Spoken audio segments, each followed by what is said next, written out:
Hello everyone. Today we are exploring one of the most precise way to get your design onto the fabric, which is using a light box. If you have ever struggled to see fine details in a complex pattern, this method is for you.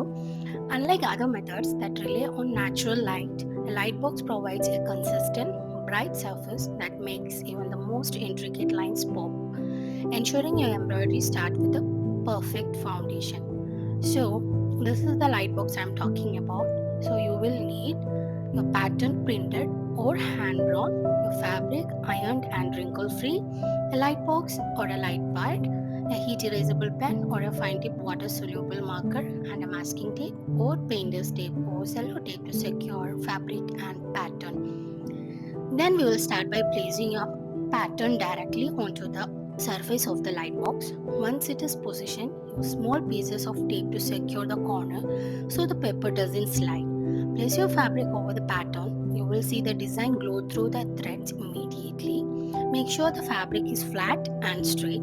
I recommend taping the edges of the fabric down as well as to keep perfectly still.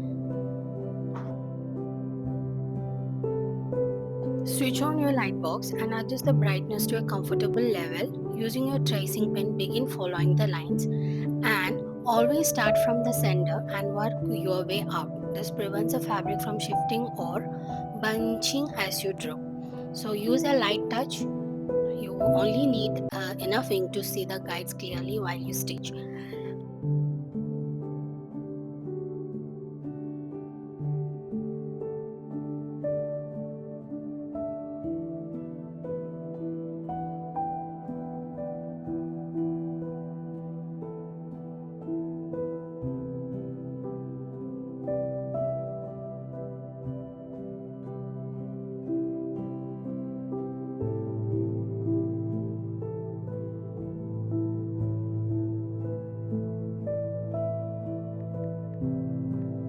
And once you're done, turn off the light and double check your work against the original pattern to make sure you haven't missed any small details. The best part about this method is that it works beautifully for high detail project and even some slightly thicker fabric that wouldn't work with the window method. It's a game changer for your embroidery workflow. If this helped you, give this video a thumbs up and leave a comment letting me know what you are currently stitching, and subscribe for more professional embroidery tips, and you will see you in the next one.